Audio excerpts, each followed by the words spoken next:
E aí, pessoal, estamos começando mais um episódio do podcast do Reumatize, um podcast feito para médicos que queiram se atualizar em reumatologia. Eu sou o Pedro, estou junto com a Júlia num ambiente super moderno e especial. E aí, Ju, o que vamos falar hoje? Hoje nós vamos falar sobre microbiota, né? Um tema que está super em alta. E nós temos duas convidadas super especiais, a Natália e a Marjorie. E se vocês quiserem se apresentar, meninas. Bom, para aqueles que não me conhecem, meu nome é Marjorie Argolo, eu sou médica gastroenterologista dedicada às doenças inflamatórias intestinais. E é uma honra estar aqui com vocês hoje mais uma vez. Foi uma delícia da outra, mas hoje também vamos falar de um tema muito relevante, que é de microbiota intestinal, envolvida aí nas doenças que gostamos tanto, que são as doenças imunomediadas, reumatológicas e intestinais. Olá, eu sou a Natália Queiroz, também sou médica gastroenterologista e respiro aí doenças inflamatórias intestinais. E queria agradecer enormemente o convite para estar nesse podcast que já é tão conhecido. É uma honra para mim também estar aqui com vocês hoje, gente. Obrigada. A gente que agradece, né, Júlia? É uma honra pra gente. E aqui no episódio mais do que especial, com duas gastroenterologistas especialistas em doença inflamatória intestinal, mas também duas sócias fundadoras da Solari Educa Hub. Então hoje é um episódio em conjunto do Reumatize, com o primeiro episódio de muitos que eu tenho certeza da Solari Educa Hub. Essa parceria promete. Bom, pessoal, e hoje, né, nós vamos falar de vários conceitos interessantes e também, assim, falar um pouquinho sobre os conceitos básicos sobre a microbiota, né, para o pessoal de casa entender o que é, a sua função, quais os fatores pelos quais ela é afetada. Se a gente tem a possibilidade de fazer a modulação, né, nesses pacientes, principalmente que a gente tem um quadro de desbiose importante, e qual o impacto, né, principalmente para nós reumatologistas, nas doenças imunomediadas dessa relação intestino, microbiota e desenvolvimento de doenças autoimunes, né, Pedro? Isso mesmo. E também trazer o que nós temos de evidência científica, né? Porque quando a gente fala de microbiota, tem 1 milhão de especialistas por aí, mas será que o que é feito com evidência? O que nós temos hoje de estudo, trazendo sempre a ciência para dentro do Reumatize e também para dentro do Solari Educa Hub. E Marjorie, então você poderia comentar para a gente sobre o que seria a microbiota de uma forma resumida, prática? Como funciona isso aí? Só para a gente entender, num cenário mais global, as bactérias surgiram há quase 4 bilhões de anos. E somente há cerca de 1,4 bilhões houve o surgimento dos eucariontes, que é a linhagem dos humanos. Então, as bactérias e outros patógenos, elas surgiram muito antes de nós, humanos. E é importante a gente entender essa relação de simbiose ou disbiose entre eles. É importante a gente ressaltar que a microbiota ou microbioma se refere ao conjunto de genoma de que rege a microbiota específica que estamos falando, ou seja, a microbiota intestinal, a microbiota da pele, a microbiota da cavidade oral, a microbiota vaginal. E é muito interessante porque o Projeto Genoma, a gente aprendeu muito com o Projeto Genoma. Por quê? Porque lá no Projeto Genoma, a gente extrapolou o que a gente pensava, que a gente, na verdade, se pensava que fossem ser encontrados uma diversidade muito grande de genes. E não foi isso que foi visto. Foi visto que houve apenas, né, na verdade, houve uma extrapolação dos genes encontrados, entendendo o papel genético de todos esses patógenos que compõem uma microbiota. E ressaltando ainda que a microbiota ela é composta não apenas de bactérias, a gente fala muito de bactérias, mas essa microbiota ela é composta também de fungos, vírus, protozoários, dentre outros. Né? Então é muito importante a gente entender que a gente vai estar falando de um grupo específico de bactérias, vírus, fungos, protozoários que vivem em determinada localização. No caso aqui, a gente vai estar focado mais na microbiota intestinal. E aí, Nath, se a gente fosse falar da função na microbiota, né? A Marjorie trouxe essa questão já de simbiose, mutualismo. Algumas acabam atuando não tão em parceria conosco, né? Que a gente vai falar um pouco mais das bactérias mais patogênicas, mas de forma geral, qual seria a função, as funções que a microbiota microbiota intestinal tem no nosso organismo? Então, a microbiota intestinal é esse conjunto de micro-organismos que habitam o nosso intestino. Hoje é estimado que o mesmo tamanho da população de seres humanos da Terra habita em um único indivíduo, né? Componham a microbiota de um único indivíduo. Esses micro-organismos interagindo entre si como um órgão. Essas bactérias, fungos, vírus, protozoários interagem entre si, têm material genético, produzem substâncias e, conjuntamente, eles possuem algumas funções. Desde função, por exemplo, na digestão, nós sabemos que quando a microbiota não está íntegra, a pessoa pode começar a desenvolver intolerâncias alimentares, né? Como, por exemplo, intolerância à lactose. Essa microbiota ela tem uma função primordial no nosso sistema imunológico, porque ela é a primeira barreira mucosa que a gente tem, né? Contra diversas infecções, né? Patógenos ativos. Então, tem uma função imunológica, uma função de defesa muito importante. Também, essa microbiota produz substâncias que também alimentam as nossas células intestinais. Então, de certa forma, essa microbiota também exerce uma função de nutrição, além de modular em diversos mecanismos da nossa homeostase, como, por exemplo, mecanismos de resistência insulínica. Nós sabemos hoje, por exemplo, que a microbiota está estreitamente relacionado com problemas emocionais, né? Até pela própria desregulação do eixo cérebro-intestinal. Então, esse conjunto de seres vivos compõe um órgão com diversas funções. Quais seriam os principais fatores que afetam essa microbiota, principalmente a gente pensando no nosso estilo de vida contemporâneo, dietas contemporâneas, todas as mudanças que nós passamos num curto período de tempo? O que a gente sabe até agora, né, de como que está funcionando tudo isso? A formação da microbiota ela é dinâmica e progressiva, né?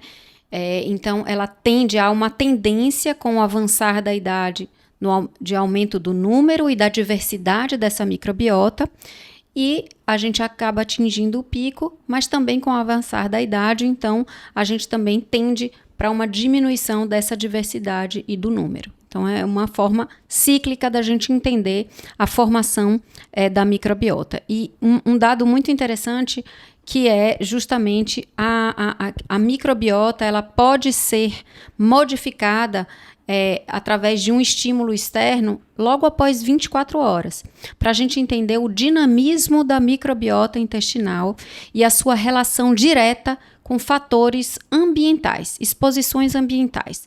E quais seriam os principais fatores para modulação e para formação dessa microbiota? A dieta, eu acho que talvez seja a principal delas.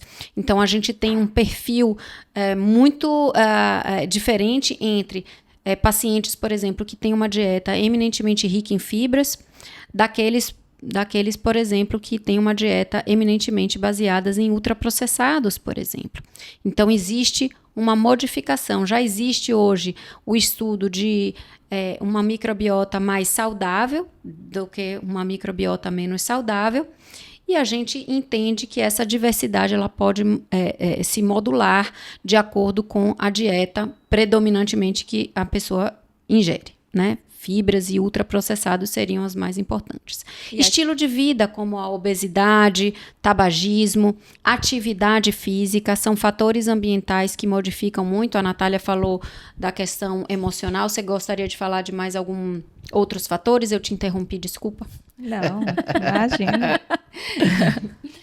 Não, eu também queria falar de alguns fatores que são fundamentais na influência da microbiota, no desenvolvimento da microbiota ao longo da vida, como, por exemplo, a amamentação, né? A amamentação tem um fator crucial ali na formação da microbiota nos primeiros meses de vida e a introdução alimentar, né?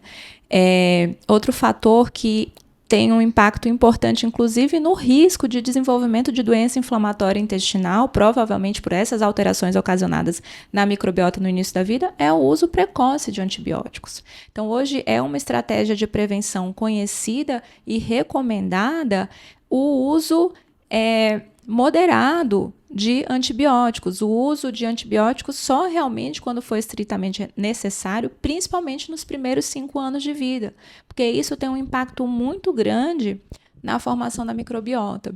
E isso que a Marjorie falou é muito importante, a questão da diversidade alimentar. A gente está falando de um ecossistema, eu sempre gosto de falar para os pacientes, assim, que se assemelha a uma floresta amazônica, com múltiplas espécies convivendo ali em harmonia. Então, tem que ter alimento para todo mundo. Hoje, o que a gente vê é uma prescrição inadvertida e indiscriminada de dietas restritivas.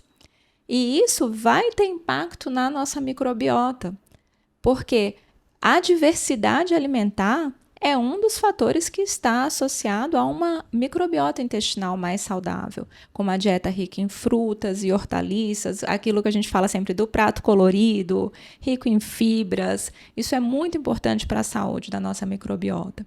E os ultraprocessados, que são aí realmente os que são mais condenados, que também se associam ao desenvolvimento de doença inflamatória intestinal, eu sempre costumo falar, hoje, se você tirar pelo menos 80% dos ultraprocessados da sua alimentação, você vai estar interferindo, inclusive, no risco de desenvolver doença inflamatória intestinal. Então, é uma intervenção fácil, simples, que você pode direcionar para um paciente que é parente de primeiro grau de um paciente com doença inflamatória intestinal, porque é uma estratégia que tem grande impacto. Você não vê um pacote de salgadinho, um pacote de bolacha recheada estragar.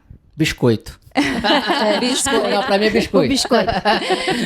Biscoito não estraga. Biscoito não estraga. Por quê? Porque ali tem substâncias emulsificantes, corantes, aditivos, que assim como eles têm efeito dentro do pacotinho para não deixar ocorrer proliferação bacteriana, vai ter efeito na nossa microbiota também e danificar a nossa microbiota. Mas, Natália, eu tenho uma dúvida prática já nessa questão que você falou. Por exemplo, a gente sabe que muitas mães não conseguem amamentar, fazem uso de fórmula, que é uma coisa... Enfim, eu entendo que as fórmulas já avançaram muito, mas elas não são naturais, per se. E também, quando a gente fala de suplementos, por exemplo, proteicos, concentrados, que são muito utilizados para pacientes que estão sarcopênicos ou idosos, dificuldade de ingesta. A gente tem alguma evidência, por exemplo, do impacto dessas formulações na nossa microbiota? Sim, então existe uma modulação e uma diferença na formação da microbiota quando a gente compara o aleitamento materno com leite materno versus fórmula. Então, inclusive, não só isso, mas muito se fala o que importa? Parto vaginal, por exemplo. Então, hoje se estuda muito a questão o impacto da via de parto na formação da microbiota de um ser humano. Então, existe uma diferença de microbiota de pessoas que nascem via vaginal daquelas que nascem pelo parto cesariano, por exemplo, pela passagem pela vagina e contato com a microbiota vaginal. E outra questão do aleitamento, muitas vezes, a fórmula ela deveria ser utilizada como um suplemento e não como a base do aleitamento, porque o contato da cavidade oral do bebê com a pele materna e contato com a microbiota da pele também é algo que hoje já se estuda também em seu impacto com a microbiota. Então, e como você falou de suplemento proteico, de novo, em situações especiais, onde há uma indicação formal, isso deveria ser e fornecer um suplemento daquilo que está deficiente e não ser a base da minha dieta. Então, a fórmula não deveria ser a base da minha dieta, tampouco um suplemento deveria ser a base da minha dieta. Houve recentemente uma declaração de um CEO famoso de um aplicativo de delivery, onde ele acreditava que isso teria um impacto a médio prazo de que as pessoas não cozinhariam mais em casa. E isso sem dúvida nenhuma, isso terá um impacto muito importante na formação. Então, a gente precisa ter cuidado de quanto sal a gente coloca na nossa comida, de quanto açúcar, de quanta gordura. Então, a questão de cozinhar e a gente saber o que a gente está comendo, isso tem um impacto, não é estético não, mas isso é um impacto de saúde muito importante. Essa semana também houve uma nova legislação onde as embalagens precisarão ser modificadas e na embalagem vai ter que vir escrito bem grande se aquele alimento é rico em gordura, é rico em açúcar, para que a gente tenha um conhecimento. Isso tudo tem um impacto, tudo, né, que a gente ingere tem um impacto na formação de microbiota, né, sem dúvida nenhuma. E a gente está falando muito de fator ambiental, que como você falou, em 24 horas a alimentação já pode mudar a microbiota, mas quando a gente leva em consideração o fator genético também, né? Tenho pessoas com genéticas diferentes e que comem a mesma comida. Elas terão microbiotas diferentes? Sim. Então não adianta, né? E aí já começando a entrar na polêmica. A pessoa pode ter o CPF, a impressão digital e a microbiota. No futuro a gente vai ter essas 3 formas de identificação, né? São únicas. Os omas, né? Exato. Daqui a pouco vai chegar nos omas, né? Não, e é importante porque já talvez uma fala um pouco polêmica aqui, mas necessária. Dependendo do profissional que acaba atendendo o paciente, é muito comum, já vi com uma receita de bolo, já receber um probiótico. E aí a gente já vai falar na questão das modulações, mas um paciente, a depender da genética dele, eu posso ter uma pressão positiva ou negativa para que aquela bactéria, mesmo forçando para que ela sobreviva naquele meio e fornecer todas as condições, ainda assim a genética não vai permitir com que aquela bactéria se perpetue, né? E muitas vezes ela pode até competir com a sua, né? Então a gente tem que ter bastante cuidado com isso também. O uso indiscriminado de probióticos, ele pode ser prejudicial, sem dúvida. E muitas vezes as pessoas têm a ideia de que vão modular essa microbiota dando um probiótico, né? Mas qual que é a meia-vida? Quanto tempo aquelas bactérias ficam ali? Elas vão embora depois de 5 dias. Não ficam ali. Você precisa dar condições, alimento. Você precisa, como eu sempre falo com os pacientes, a analogia com a floresta amazônica, você tem que cuidar do solo, das condições de temperatura e pressão. Essa é a forma mais correta de modular a sua microbiota. E existe microbiota que ajuda a emagrecer? Porque isso... Não, é sério. Eu acho que eu já fui, né? Pelo amor de Deus. Mas... a gente tem que esclarecer, né? Existe um padrão existe um padrão de microbiota que ela está associado mais à obesidade versus um padrão de microbiota que está mais associado a indivíduos mais longilíneos. Só que é muito importante a gente entender, sabe água e óleo, água e azeite? Sim. A gente pode misturar aquilo ali, mas existe uma tendência de se reequilibrar. É mais ou menos assim que funciona com a microbiota. Se você não modifica seu estilo de vida. Então, eu posso tentar te encher de probiótico, certo? Mas isso é muito comum nos consultórios. Por exemplo, você vai numa nutricionista. Pedro, muito. Quase todo mundo é o desafio, que é o desafio do Rheumatize. Tá? Lá vem. Tô querendo polêmicas. A pessoa vai no nutricionista, a primeira coisa que ele ganha é um probiótico, né? Além de outras coisas, lá, policonato de cromo, não sei o que, para dar saciedade, né? Mas é importante, né? Porque querendo ou não, é que nem vitamina, você pode ter um malefício, né? Não é toda vitamina a dose, né? Então tem essas situações. E assim, esses probióticos que são comercializados, são probióticos muitas vezes que são estudados para situações muito específicas. Entendendo como a Natália falou, o que a gente precisa de um bom probiótico seria diversidade e número. No Brasil, Pedro, só para você ter uma ideia, o único probiótico que demonstrou um benefício numa situação muito específica na doença inflamatória intestinal, que é no tratamento de prevenção de paucite, de bolsite, são pacientes de pós-operatório que tiram o cólon, ele não é comercializado no Brasil, por exemplo. né?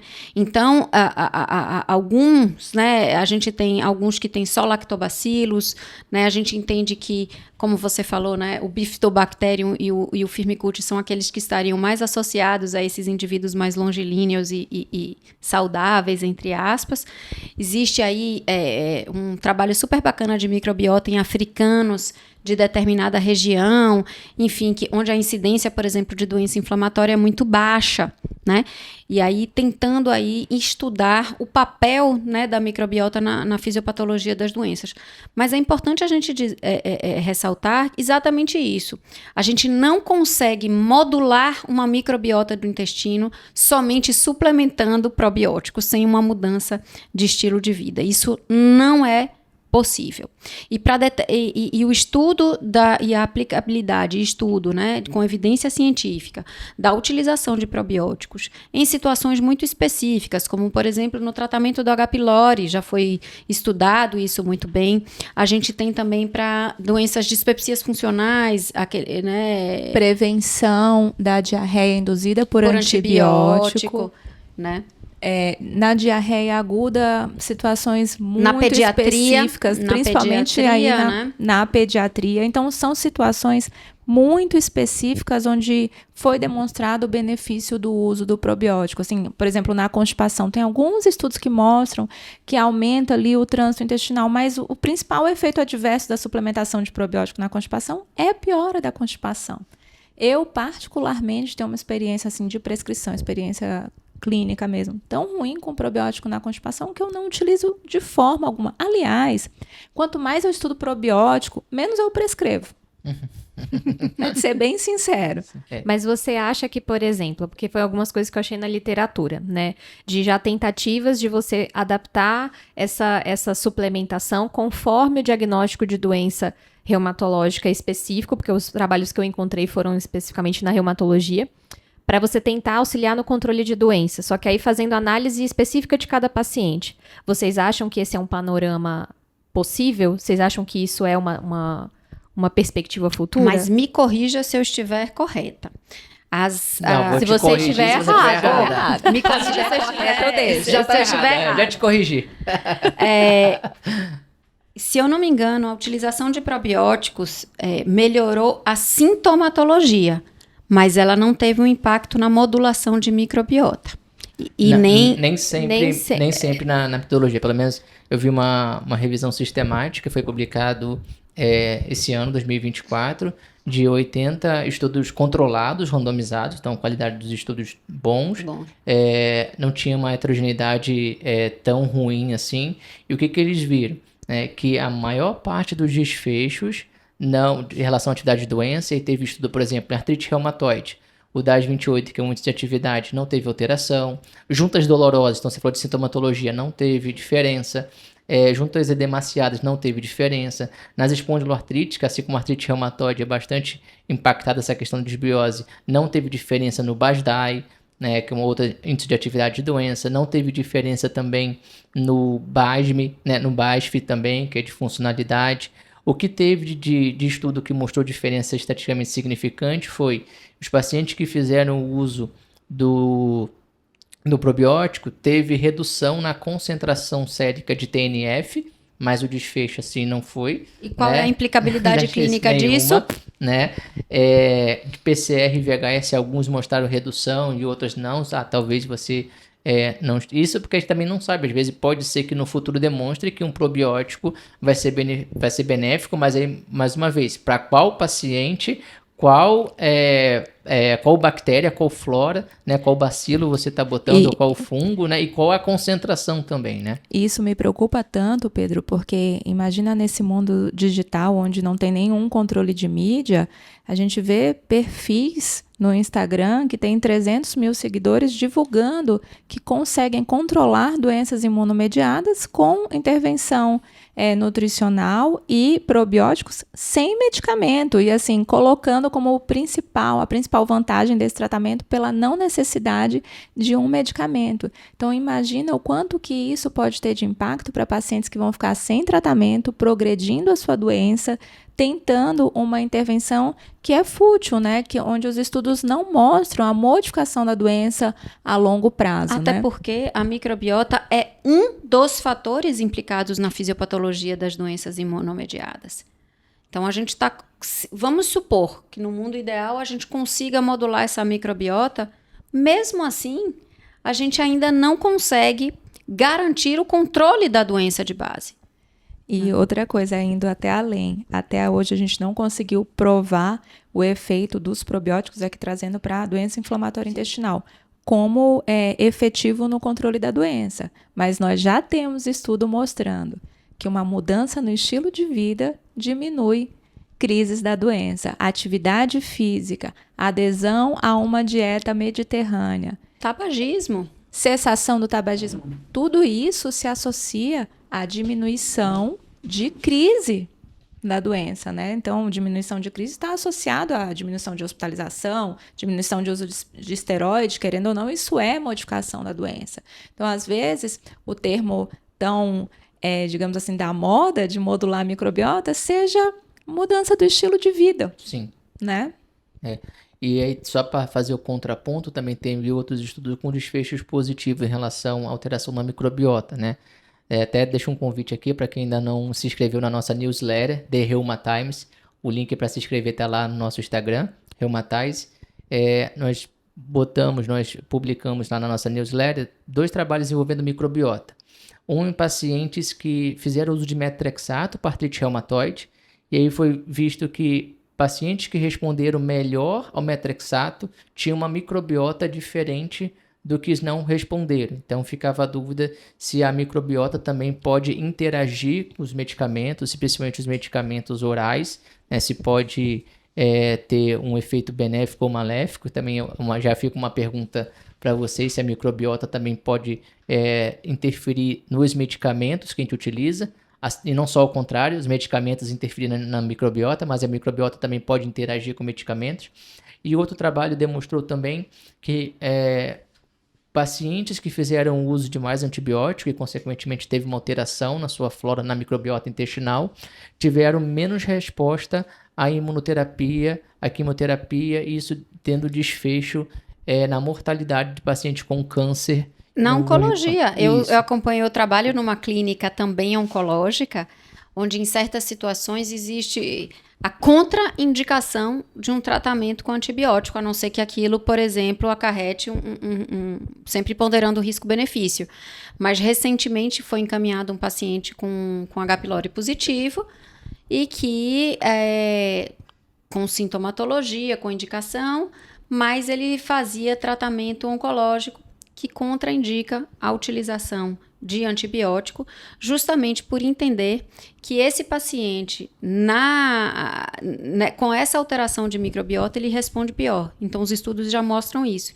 Ele tem uma resposta pior com aumento de mortalidade, implicando aí ao papel da microbiota, além de doenças imunomediadas, né? Agora, a complexidade desse ecossistema é tão grande que a gente tem aí alguns paradoxos, né? Porque na doença inflamatória já foi demonstrado, por exemplo, que o uso do metronidazol no contexto pós-operatório, após uma ressecção ileocolônica, pode se associar à diminuição das taxas de recorrência. Também a gente observa uma melhora da doença perianal com o uso de antibióticos. E até com desvio de trânsito. Sim. Então, a doença perianal, com aquela atividade inflamatória muito exuberante, se você desvia o trânsito, ou seja, eu não vou ter mais fezes passando ali, e eu vou ter uma alteração de microbiota, essa doença melhora. E pode piorar se você reconstrói o trânsito. Para a gente entender a importância dessa interação microbiota-doença inflamatória intestinal. Assim, assustador, né? Sim. A gente consegue perceber isso de uma maneira muito mais direta, às vezes, que vocês, né? A bolsite crônica, que é uma situação onde a gente, quando se retira o cólon e faz uma reconstrução em bolsa ilioanal, né? Então, a gente modifica ali, coloca uma conexão do ilho com o ilho se constrói uma bolsa e se conecta essa bolsa ileal diretamente com o ânus. Nessa situação, pode haver um desequilíbrio, uma inflamação, que a gente chama de bolsite, que é a inflamação dessa bolsa ileal, onde o tratamento de primeira linha é o uso de antibióticos também, né? Então, às vezes, existe sim alteração das drogas com a nossa microbiota, e a nossa microbiota interfere também a ação das drogas, né? E aí eu tenho outra dúvida em relação, a gente pensando nesse contexto, né? Pacientes inflamados, pacientes com doenças imunomediadas, a dieta, a gente já tá com essa linha que, então, assim, diversidade importa, o mais natural possível importa, mas uma das coisas que a gente pega muito na prática, né, Pedro, esses pacientes vêm, muitas vezes, com uma orientação nutricional extremamente restrita, e correlacionando isso com atividade, como o Pedro falou, de doença. As dietas anti-inflamatórias, exato, que estão muito na moda. Intolerância à histamina, que eu não aguento mais atender pelo amor isso. De Deus, meu Deus. Eu não sei você de casa, mas eu não aguento mais atender isso. Então, assim, né, como que... Ok, você falou um pouquinho de dieta mediterrânea, né? Mas a gente poderia explorar um pouquinho mais na prática o que efetivamente a gente deve orientar esse paciente, o que a gente pode ter uma análise crítica quando ele chegar com aquela receita pronta pra gente? Não, e até se tem alguma avaliação objetiva que reforce que às vezes ele vai querer fazer um exame, não sei se existe, né? Se há como a gente avaliar de forma objetiva na prática clínica como é que tá a nossa microbiota, né, se isso é factível ou não. Só para a gente entender, a microbiota intestinal, ela depende muito da localização, né? Principalmente a gente partindo de um ambiente muito ácido, que seria o estômago, que é praticamente um ambiente mais estéril, e à medida que a gente vai, então, percorrendo o intestino delgado e o cólon, existe um aumento, né, desse número de bactérias e também de bactérias, né, da microbiota, e aí a gente ressalta as bactérias porque é aquilo que a gente tem mais conhecimento. E olha que interessante, Pedro, especificamente na doença inflamatória intestinal, a localização mais comum do acometimento das doenças é onde a gente tem fisiologicamente uma concentração maior da microbiota, que seria ali na região iliocecal, onde a gente tem uma estase fisiológica, assim como no reto, e o cólon, que é muito... que tem, né, colonizado por bactérias. Basicamente, a gente tem mais bactérias no cólon do que células humanas. Então, existem mais bactérias do que células no cólon. Daí a importância dessa microbiota. E só para a gente entender que justamente a gente precisa entender em que localização a gente está para entender o que a gente pode ou não fazer e avaliar. Existem os testes respiratórios que podem avaliar o que a gente chama de supercrescimento bacteriano do intestino delgado, que é uma situação relativamente muito comum na gastroenterologia, na própria doença inflamatória intestinal, outras condições, como, por exemplo, pacientes com esteatohepatite não alcoólica, alguns pacientes com síndrome metabólica, diabetes, esclerose sistêmica, hipotireoidismo. Todas essas são situações que são fatores de risco para o supercrescimento bacteriano do intestino delgado. No Brasil, infelizmente, a gente só consegue dosar o gás hidrogênio expirado, não o metano expirado, por deficiência mesmo de equipamentos. Existe uma calibração muito específica para o equipamento que faz a medição do metano expirado. Logicamente, entendendo, né, e ponderando que numa forte suspeita, e que entendendo que muitas vezes a clínica ela não é muito específica. A gente espera que esses pacientes tenham muita distensão, flatulência, diarreia. Muitas vezes os pacientes chegam para a gente com constipação. E especificamente nesses pacientes, as cepas são produtoras eminentemente de gás metano e não do hidrogênio expirado. E elas vão vir com um teste negativo, por exemplo, porque elas se apresentam com constipação, muitas vezes você não tem essa hipótese diagnóstica e o teste, muitas vezes é negativo, e na prática clínica a gente acaba fazendo um tratamento empírico, muitas vezes, né? Do supercrescimento, do né? supercrescimento bacteriano. Agora, com relação às dietas, eu me preocupo muito com essas dietas cada vez mais restritivas, né? Porque, pelo menos antigamente, era só a lactose, né? Agora é a lactose, o glúten, o FODMAPs e a histamina. Então, o que a gente tem visto, inclusive saiu um artigo essa semana falando sobre o transtorno alimentar restritivo ou evitativo, associado à síndrome do intestino irritável, porque as pessoas estão começando a ficar com medo de comer, de tanta restrição alimentar. O paciente fica depressivo, não tem vida social. Não tem vida social, evita situações sociais, e esse impacto emocional, sem dúvida, com o eixo cérebro-intestinal, é gerador de sintomas, né? Então, assim, a gente fala muito da associação com a dieta mediterrânea, que é boa, é uma dieta eminentemente anti-inflamatória, né? Rica em óleos essenciais não inflamatórios, mas essa prescrição indiscriminada de dieta restritiva sem incluir novos alimentos é extremamente prejudicial, porque, na verdade, não existe uma única dieta que seja boa para todos os pacientes. Essa estratégia tem que ser personalizada, né? Essa exclusão de alimentos, ela tem que ser personalizada. Talvez a gente não está falando aqui de uma doença celíaca, que eu sei que eu tenho que tirar o glúten, né? Mas dentro do contexto da doença inflamatória intestinal, depende da fase da doença que o paciente está, se está em atividade, se tem uma doença estenosante. No caso do intestino irritável, depende qual alimento que é trigger de sintomas dele. Isso é individual. Algo individual. Você sabe uma impressão que eu tenho? É que o seguinte, quando o paciente faz a restrição, e eu tenho alguns pacientes que fazem a restrição do glúten e melhora muito, assim, tá? Eu acho que nem é psicológico, eu acho que realmente melhora muito. Mas existe, assim, não, existe, assim, né? mas aí no caso, lógico, eu tô excluindo um paciente não tendo doença celíaca. Existe a intolerância ao glúten não celíaca. Mas sabe o que eu acho? Sabe como é a impressão, Marjorie? E Nath? E Ju. Minha impressão é que assim, quando o paciente tira o glúten, ele para de comer a pizza, para de comer o hambúrguer, para de comer o pão, e aí ele vai se alimentar melhor. Então, assim, não é a Às falta vezes é a do mudança glúten, de estilo de mudança vida. de vida. Com Pressionar, esse certeza. aqui tem glúten, esse aqui não tem glúten. Então, ele acaba fazendo um estilo de vida que nem percebe. E aí escolhas ele, melhores. nossa, né, tirei o glúten, foi melhor do que todos os tratamentos que eu já fiz e não sei o quê. Mas eu vou te falar uma coisa, essa história da intolerância ao glúten não celíaca é tão interessante. Ano passado foi publicado um estudo no Lancet só com pacientes com intolerância ao glúten não celíaca. Os autores dividiram os pacientes em 4 grupos, tá? De acordo com a expectativa de comer o glúten e se esses pacientes iam ou não comer o glúten. Ou seja, um grupo que tinha expectativa de comer glúten ia comer glúten, um grupo que tinha expectativa de comer glúten não ia comer glúten, um grupo que não tinha expectativa de comer glúten ia comer glúten, um que não tinha expectativa de comer glúten e não ia comer glúten.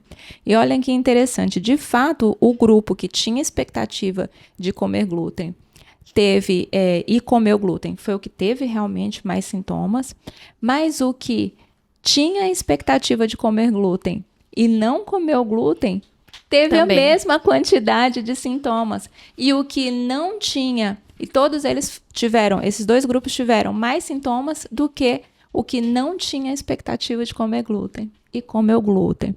Então, a gente tem que lembrar do efeito nocebo também, quando a gente utiliza a dieta sem glúten, até nesses pacientes. Lógico que o glúten ele pode ser um causador de sintomas, sim, ninguém está questionando isso, mas na gênese da intolerância ao glúten não celíaca, existe o efeito nocebo e o eixo cérebro-intestinal. Então, às vezes, a gente está com uma desbiose e um desequilíbrio da microbiota tão importante que você está intolerante a uma série de alimentos, mas que aquilo ali é temporário pelo desequilíbrio da microbiota. Então você é uma roda gigante, né? Quanto mais eu mantenho uma microbiota sem diversidade, sem um número bacana, mais eu vou ficando intolerante. E aí a gente vai entrando nessa roda gigante, né?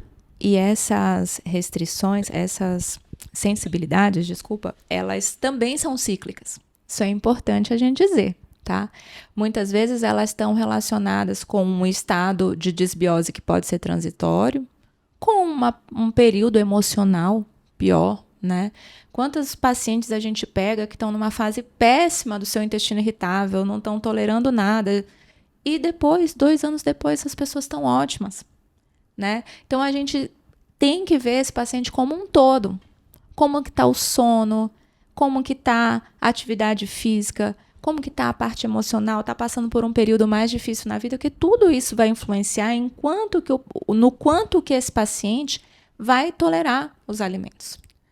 Voltando agora para a parte mais da microbiota relacionada com as doenças imunomediadas, né? Então, nós falamos inicialmente o que é a microbiota, né? A riqueza, né? Então, há mais de 4 bilhões de anos aí, né? Pelo menos uns 3 bilhões antes Essa da pergunta, gente, se sair né? lá na pergunta do milhão, a gente acerta.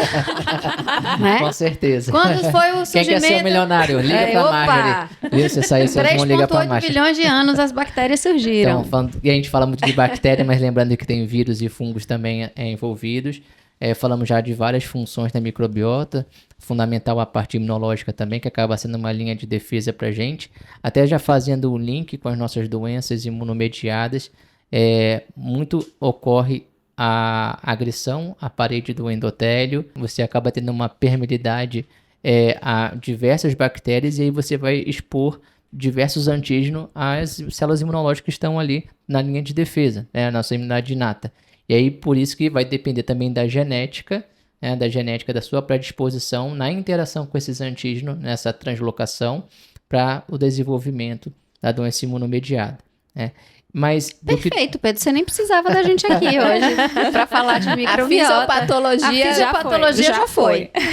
Mas assim, a questão que eu queria saber de vocês é que a gente vê várias doenças imunomediadas, sempre a disbiose está lá como um fator ambiental, mas nem sempre o paciente tem sintoma intestinal. Então, de que maneira prática eu posso avaliar se há como avaliar uma disbiose intestinal em um paciente que tem uma doença autoimune, por exemplo, uma doença imunomediada? Se a gente falou aqui da questão de dor abdominal, imagine que o paciente com super crescimento bacteriano, ele vai ter talvez uma constipação, uma distensão abdominal, um pouco de dor e tudo. Mas num paciente que tem uma doença imunomediada e que é possível, a gente sabe na fisiopatologia que a disbiose intestinal pode estar envolvida, há como eu avaliar ou não tem como eu avaliar? Pedro, deixa eu te falar. Existe como fazer um teste genético. Mas aí eu vou ir além aqui. Para que a gente quer saber a composição dessa microbiota? Se existe ou não disbiose. Até comparado com qual microbiota saudável, né? Porque você sabe que isso muda de padrão alimentar, localização no mundo e tal. Se não existe nenhuma intervenção, nenhuma terapia que possa ser direcionada por esse teste. Então, eu acho que até aí, com o uso indiscriminado de teste genético hoje, fazendo promessas aí para as pessoas, isso me preocupa um pouco também, sabe? Porque esse tipo de avaliação, além de ser pouco disponível e muito cara, ela não serve para guiar nenhum tratamento. E se a doença imunomediada já tiver sido estabelecida, deflagrada, você citou uma meta-análise, a gente também tem as evidências aqui da gastro, não tem uma intervenção que vá barrar esse processo. Eu acho que o Pedro, ele me corrija se eu estiver errada.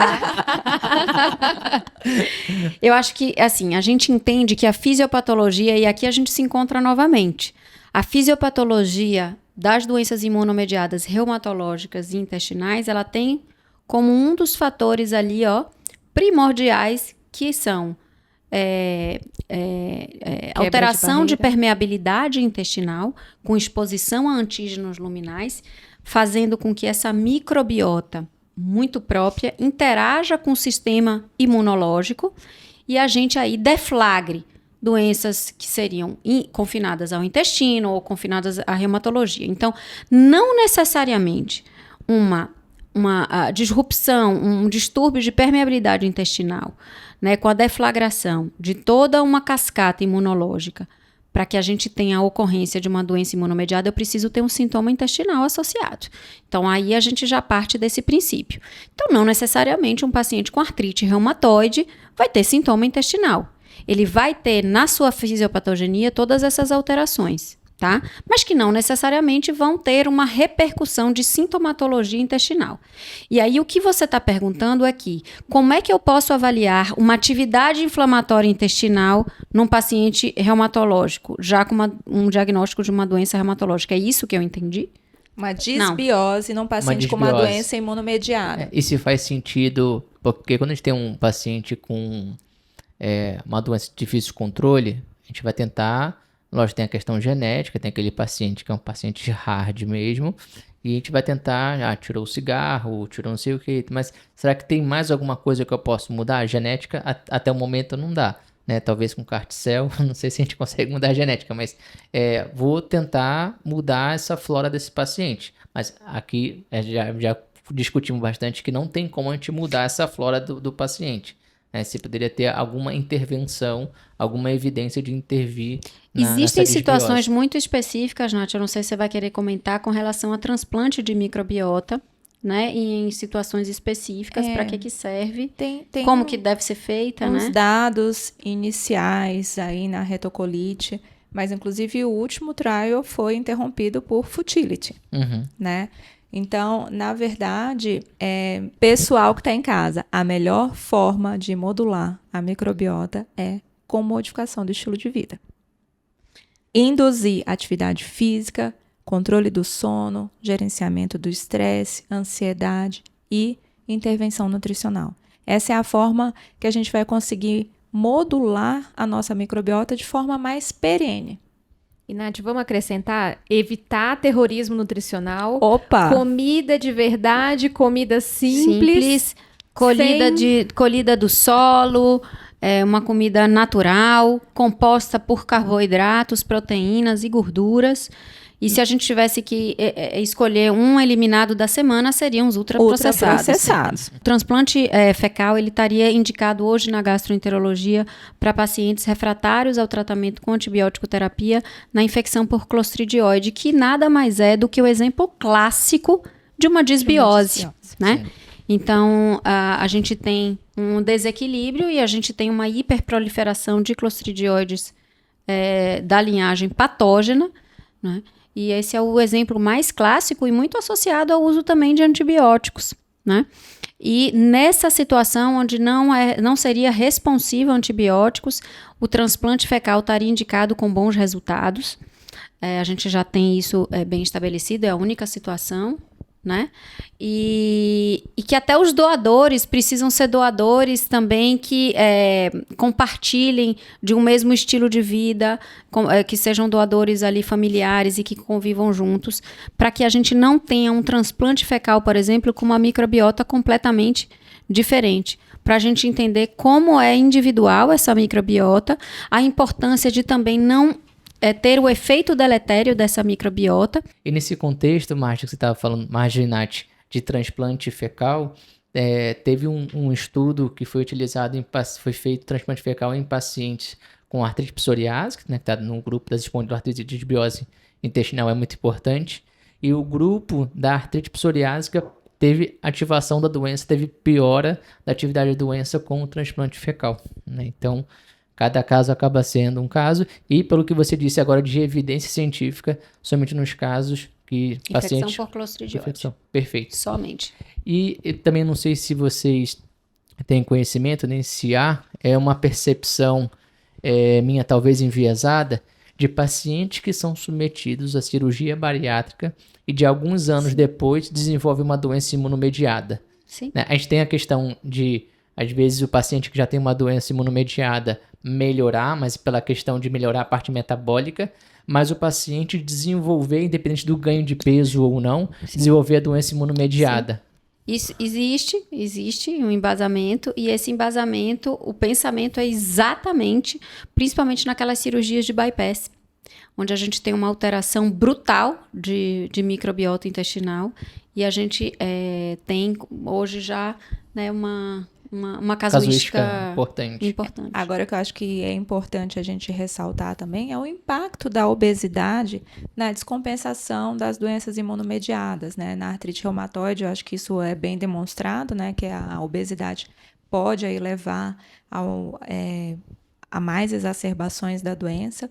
Na doença inflamatória intestinal, os dados são mais controversos na literatura, o quanto que o ganho de peso tende a impactar, mas nitidamente o tecido que envolve o intestino, a gordura visceral, aquele fat wrapping, é um tecido extremamente inflamado, né?